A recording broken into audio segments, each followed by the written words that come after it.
Hey beloved, this is Krista Pettiford and welcome back to my channel. I wanted to share a word with you that the Lord gave me last Saturday that I didn't share, but I realized that I needed to share, and it's about what the Lord is doing. And he says, be still in his presence. So I've already given the word about being still, but be silent. That silence has a sound, and in the silence he's going to speak to his people. In the silence he's going to declare to you the next instructions that he has for you. So if you are in a season of transition like the whole world is, if you are in a place where you are wondering what is next, if you need instruction, if you need direction, if you need correction, then be still before the Lord. And in the silence, he will direct you as you quiet your soul, as you quiet the voices around you. There's so much noise going on in the earth realm, about what is taking place in our nation, if you're watching from America, and around the world with COVID, politically, and that distracts us from hearing the voice of God as it relates to us personally. So even if you have a routine where you regularly spend time with the Lord, and even he wants you to go a bit deeper and get that sound from him, get that quietness, that stillness, get into that place where there is no sound so that you can hear him instruct you. Turn off all the noise around you, because God is going to speak instruction. It's like a visitation that is coming to his people to give clear instruction and direction. And the children of Israel, Jesus said, were in a place where they were about to miss the day of their visitation, and many did, because they were looking at different things and they were expecting him to come another way. Often God comes in the still small voice of the day, and so we want to be still and listen to him. And silence does have a sound, and when God hears that sound of quietness in you, then he will begin to speak and reveal to you by a witness, by a dream, by a vision, by his word, by just a confirmation in nature.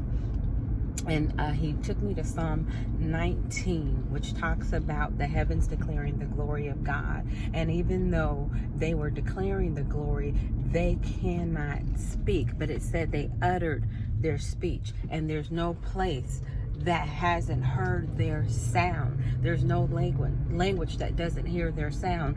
Yet the heavens have silence, and the only time that they speak is when the rain or thunder, but they don't have a voice, yet they have a sound.